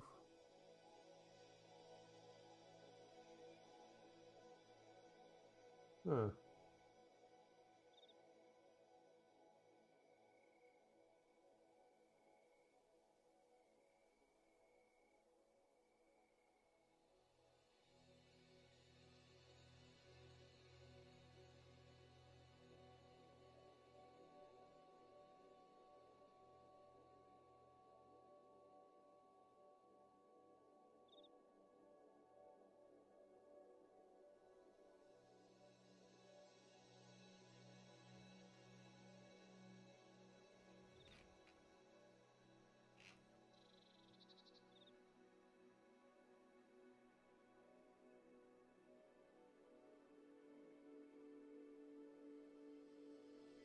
Hmm. Allez, on va faire ça. On va démarrer un agent QEMU.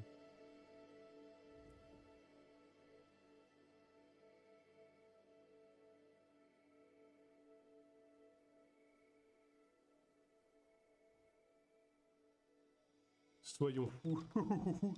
Alors.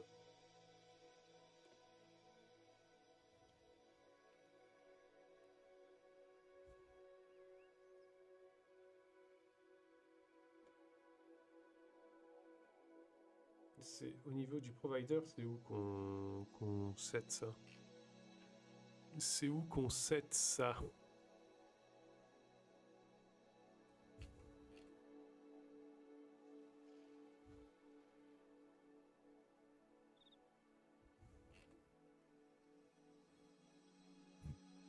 Provider, ouais. Provider.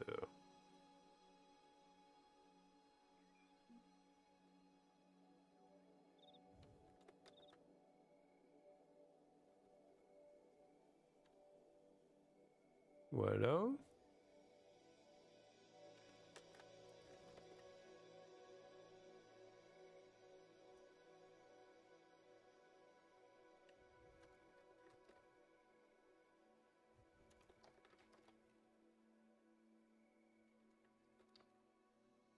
On tente? Allez, on tente.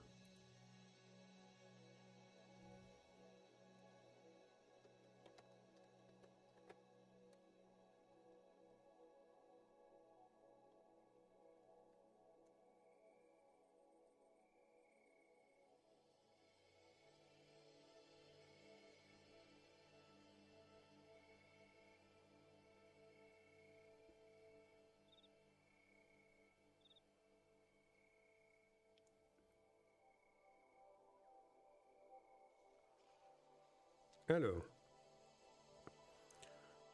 Waiting for domain to get an IP address.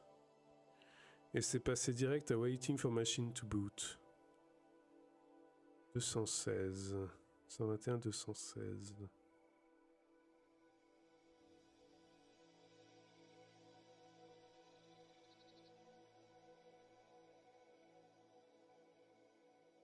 Allez, dis-moi que ça marche.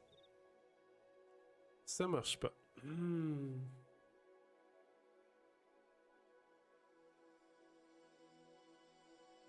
Là, je commence à être vraiment à pas comprendre. Hein.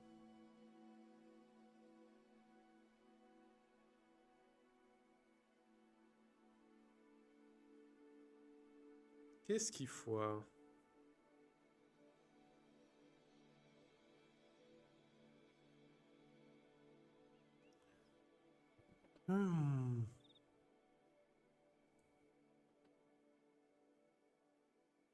C'est le fait que ça soit en conteneur, il manque un point de montage quelconque.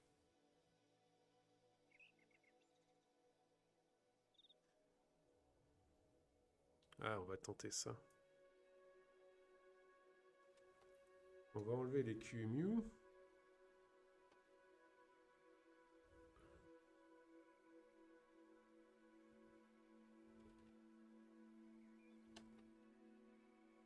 Voilà.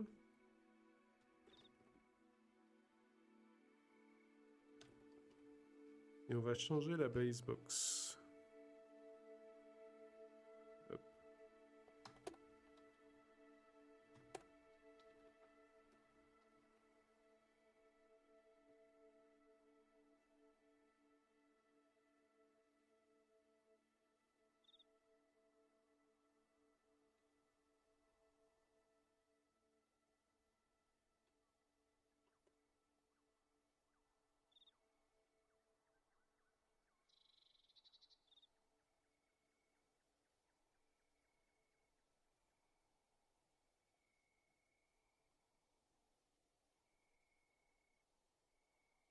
J'avais clean, je me rappelle plus.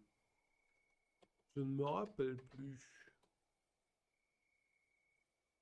Je vais boire un coup, je reviens.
Voilà, voilà.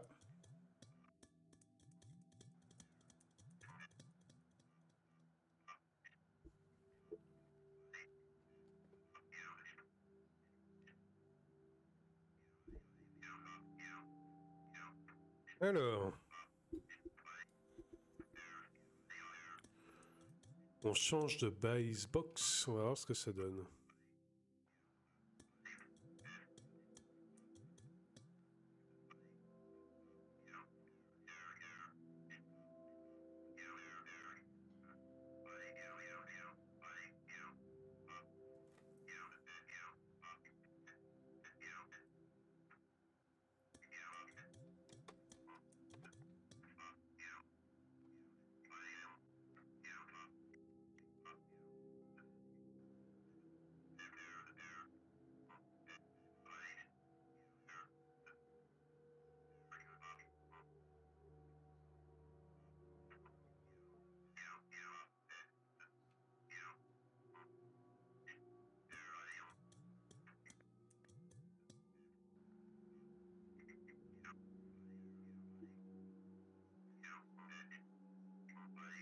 Alors.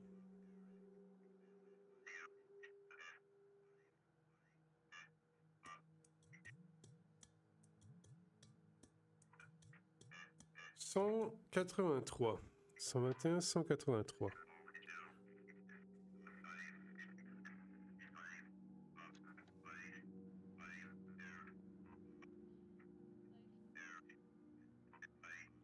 C'est la même. Donc c'est pas ça.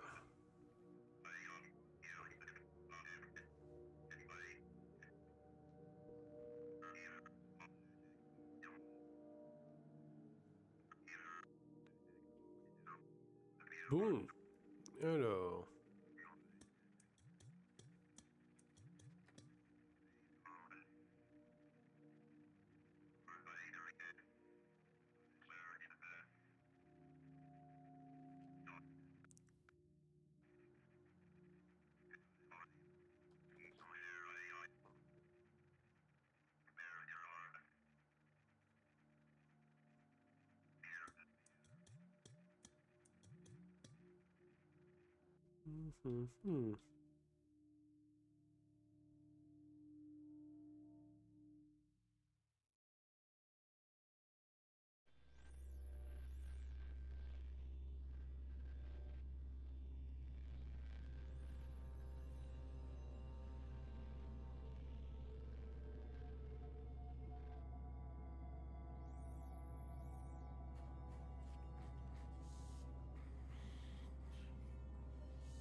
Je vous avoue que là, je sais pas trop d'où vient le problème.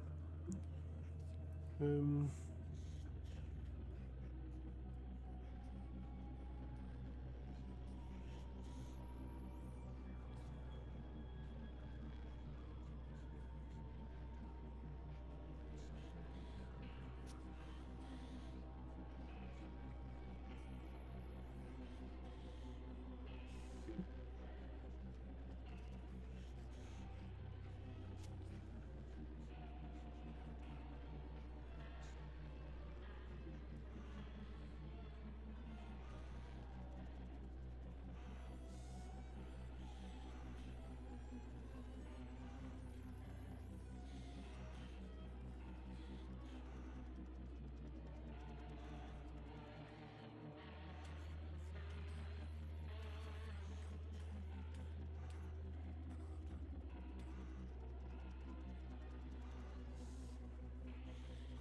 Et hop, aucune réponse.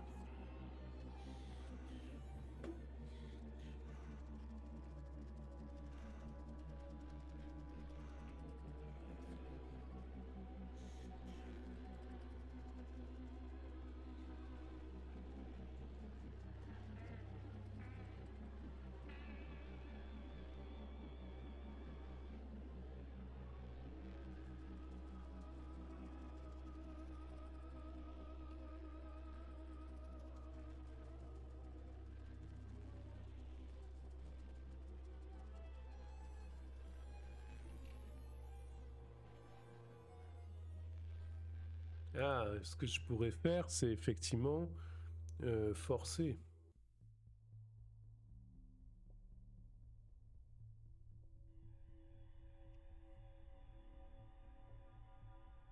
Hmm.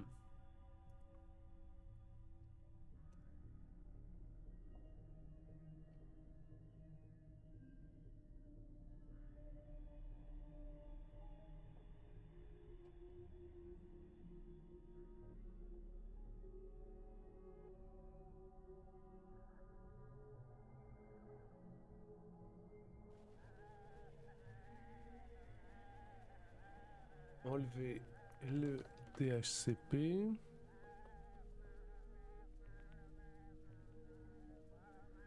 Elle est où la doc? Elle est là. Networks.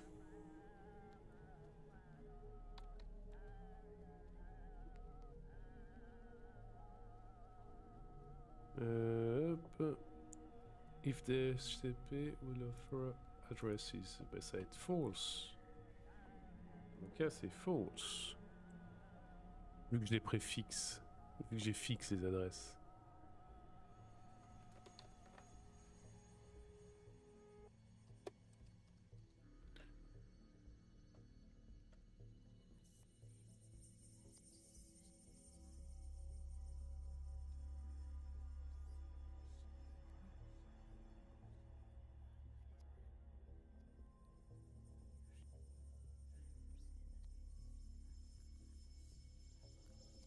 Bonjour, Silence des Agneaux. Le projet, c'est de créer une collection Ansible qui déploie Kubernetes. Un Kubernetes qui est normalement sans single point of failure, ça c'est un doux débat, et qui est à peu près sécurisé. Et donc là, ce que je fais, c'est que j'essaye de débugger un déploiement de VM avec libvirt en partant de Vagrant, pour pouvoir ensuite sur CVM poser mes cubes, mes masters, mes workers, TCD, etc. Voilà, voilà l'idée. Donc bienvenue chez Limawi. Ici on fait du DevOps et tout ça, et là en fait je développe un cluster cube pour des usages propres, et puis peut-être à un moment donné je libérerai la collection, on verra.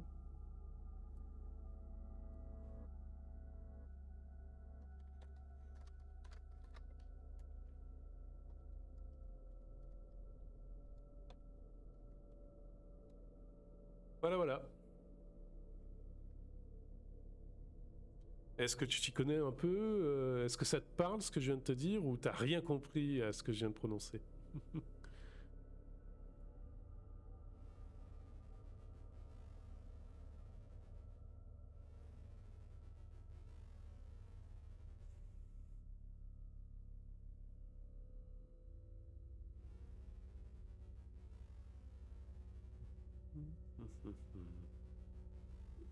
Alors, 121.238 en adresse IP. On va voir ce que ça donne pour le suivant. Là, je tire dans l'ombre, hein, parce que...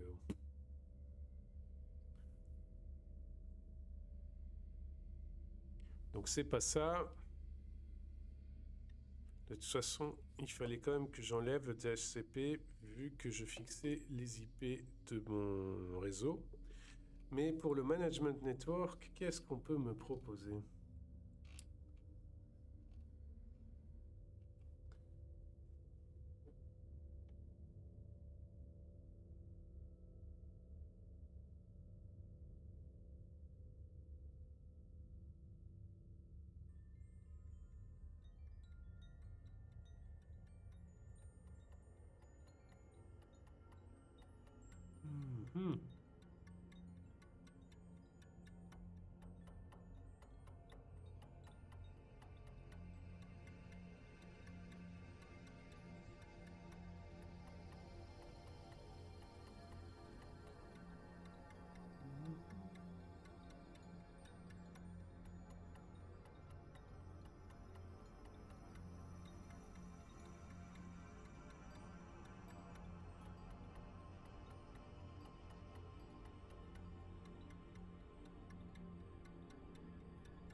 Je vais remonter quand même ça.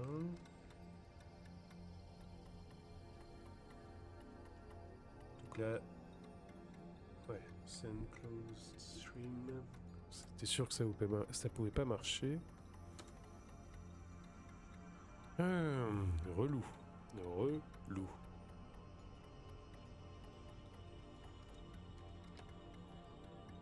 Attendez. Oui, c'est ça.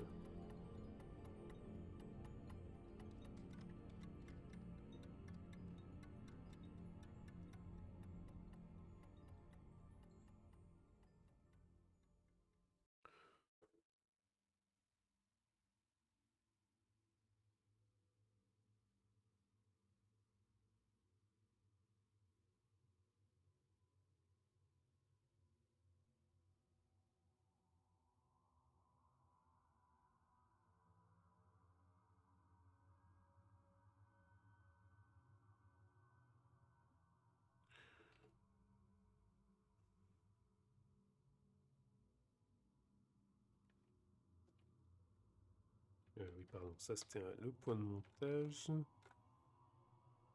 On va le mettre ici. À nouveau.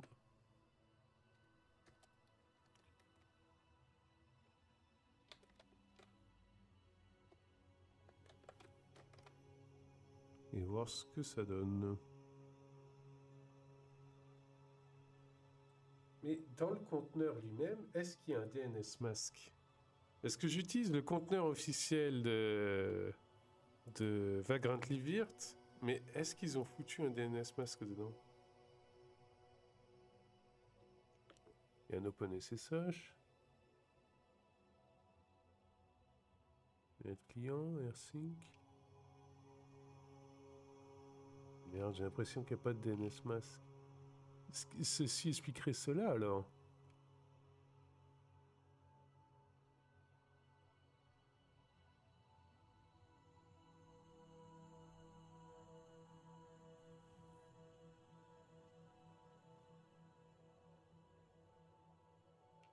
Attends, ça veut dire qu'il...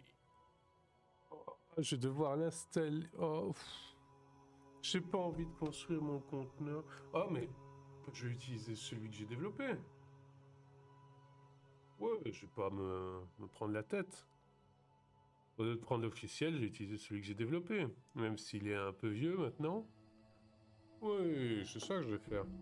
Et allez, hein. Boum. Mais ça sera pas pour ce soir. Ce que je vais faire, c'est que je vais cleaner un peu. DHCP, il n'y en a pas besoin, donc on va mettre en fausse. Voilà, fausse, ouais, d'accord. Donc j'ai compris. Donc en gros, le conteneur officiel de Vagrant Livirt, il n'a pas DNS Mask installé. Donc je pouvais chercher dans tous les sens. Ça pouvait pas marcher. Donc, ce que je vais faire, c'est que je vais utiliser celui que j'ai développé il y a plus d'1 an pour les besoins de l'époque, qui est un peu vieux. Soit je fais un rapide projet pour le mettre à jour, je sais pas, je verrai. Soit je l'utilise tel quel. Je pense que je vais d'abord l'utiliser tel quel parce que l'idée c'est que je maximalise. Bon, bref, que je priorise Kubernetes. Et une fois que Cube est installé correctement, dessus je mets un GitLab avec une charte Helm Et au sein de GitLab, je rebrande un peu tous mes projets pour que ça tourne tout bien ensemble. Et donc je mettrai à jour le conteneur à ce moment-là. Voilà, c'est ce que je pense que je vais faire. Mais ça m'énerve parce que je cherche pendant des heures et je suis de plus en plus convaincu que la solution c'est ça. C'est qu'en fait, il n'y a pas DNS mask implémenté dans le conteneur. Donc en fait, ce conteneur Vagrant Libvirt, il est valable que pour une seule VM en fait. Dès qu'on a plusieurs VM, c'est foireux. Bon. Bah c'est bon à savoir, hein. Alors, c'était le premier stream depuis 10 mois. Voilà, l'ambiance est chill, tranquille, comme vous l'avez compris, hein, je suis pas un énervé, la musique est pas énervée, rien n'est énervé. Voilà, donc si ça vous intéresse, la VOD, je vous dis coucou et à la prochaine. Je ne sais pas quand sera la prochaine, on verra. Coucou la VOD.